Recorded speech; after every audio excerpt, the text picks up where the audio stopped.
Assalamualaikum warahmatullahi wabarakatuh. Waalaikumsalam warahmatullahi wabarakatuh. Buya, apakah ada cara untuk menghindari terjadinya broken home dalam perceraian agar dengan perceraian anak tidak menjadi korban?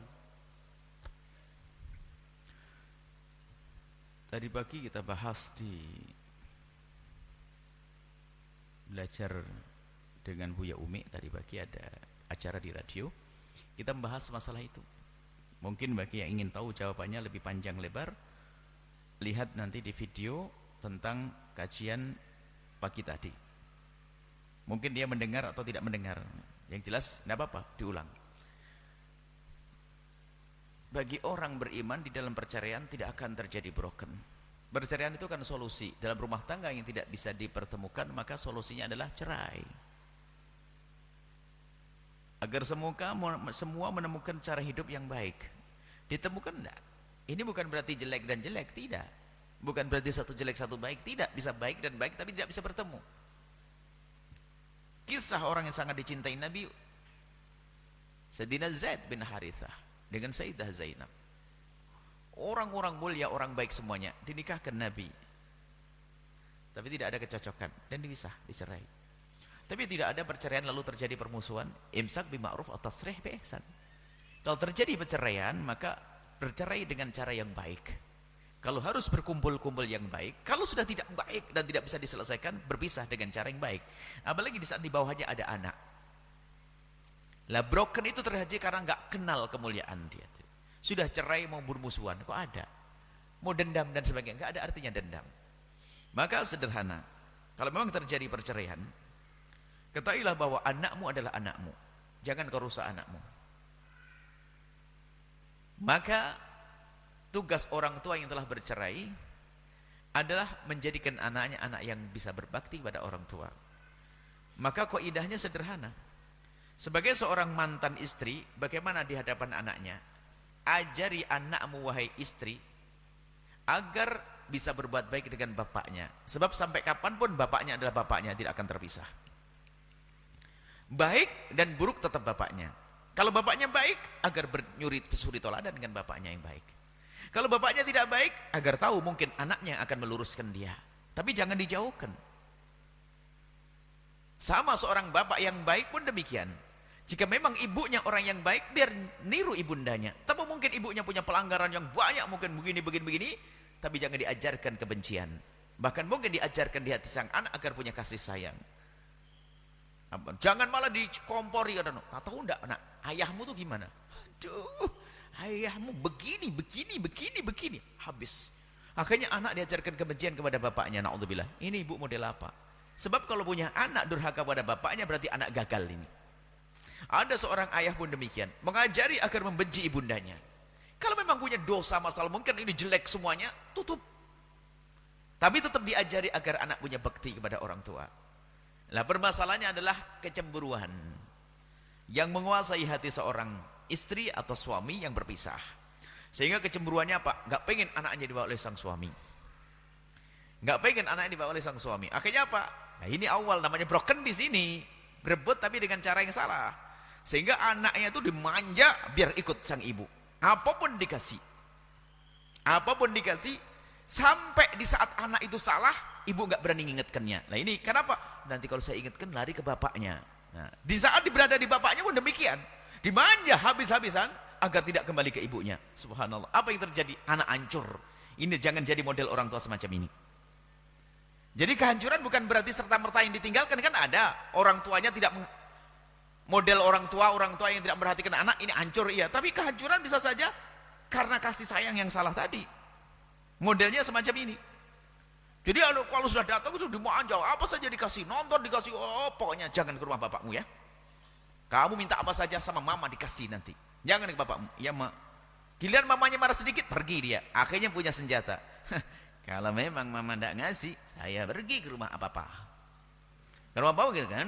Akhirnya apa? Menjadi anak yang punya jiwa kotor, jelek, memanfaatkan kebaikan orang untuk kejahatan yang tersembunyi di dalam dirinya.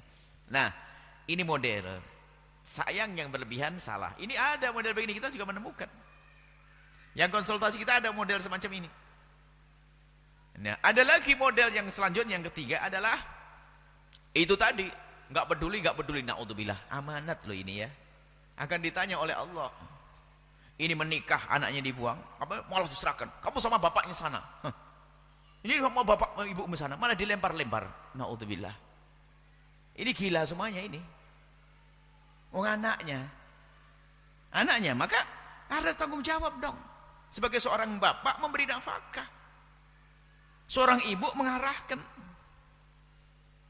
Sehingga suatu ketika ada orang berebut semacam ini, bagaimana Buya solusinya? Karena semuanya sarang. Solusinya apa? Taruh di pondok. Kok gitu Buya? Sama-sama tidak megang anaknya. Baik yang mencintainya berlebihan sama-sama. Jadi kalau lagi kunjung beda-beda.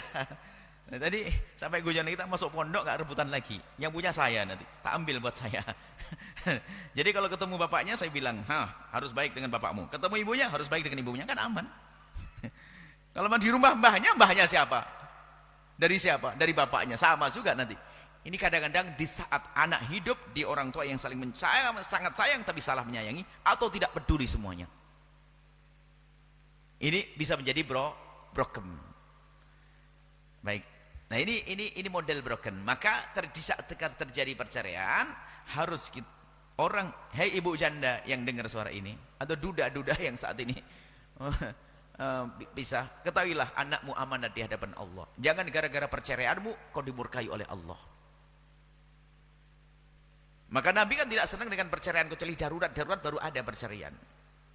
Karena akibat perceraian ini kadang-kadang itu rusak di anak. Padahal kalau tasrih bi ihsan, dilepas dengan cara yang baik, karena sama-sama tanggung jawab, aman. Suami tetap memberi nafkah, mungkin ibunya baik mendidik, tidak ada masalah. Kan anak-anak siapa? Anaknya berdua, cuman masalah berpisah, tetap saja. Seorang ibu yang baik, wahai anakku, aku memang pisah dengan ayahmu. Dan kalau perlu ditutupi permasalahan yang lalu, aku dengan ayahmu nggak ada masalah, nak. Baik-baik, cuman nggak ada kecocokan, nak. Sehingga aku pisah. Maka harapan Umi, sayang ya, kau harus tetap baik dengan ayahmu. Awas. Ayahnya juga sama begitu. Kau harus baik dengan ibumu. Apa yang terjadi di anak? Biarpun bapak ibunya berpisah, dia ada masih kagum dan hormat.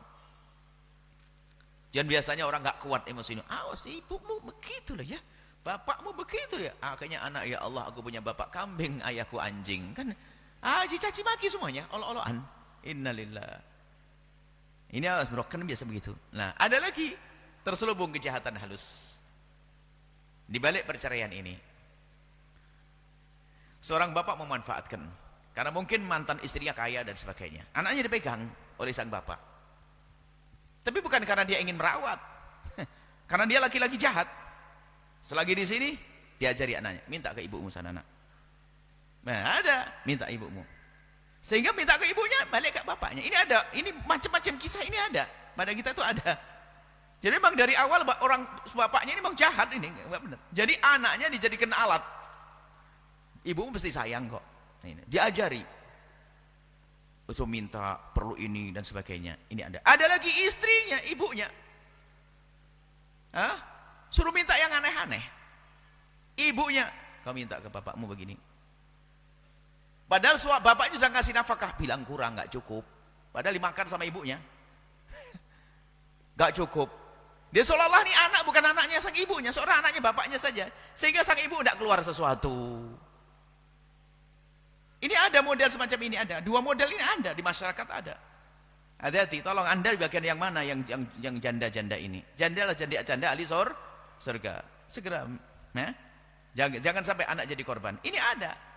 Seorang bapak manfaatkan anaknya, sengaja saya celentrehkan panjang lebar, karena yang datang kepada kami bermacam-macam model manusia. Ada memang betul anak jadikan kunci untuk nerobos ke. Ada minta ke mbahnya dan sebagainya. Karena anak itu di rumah bapaknya nggak pernah dimarahi. Namanya anak pengen nakal.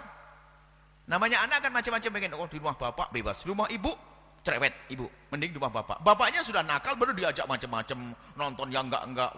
Kan semakin rusak ini anak.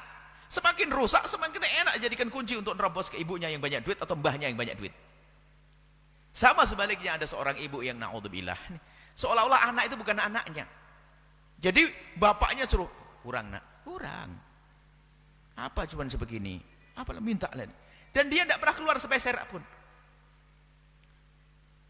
Ini kan anakmu, wahai ibu yang baik. Ini kan anakmu. Sedekahmu mana buat anakmu? Suami, mantan suamimu sudah beri nafkah, yaitu adapun kelebihannya ya ente nyempurnakan. Wong sama-sama anak kita. Cuman kadang niat busuknya seorang ibu yang tidak baik atau bapak yang tidak dimanfaatkan. Ini ada dalam masyarakat. Hal-hal semacam ini ada. Kadang orang ini ya apa?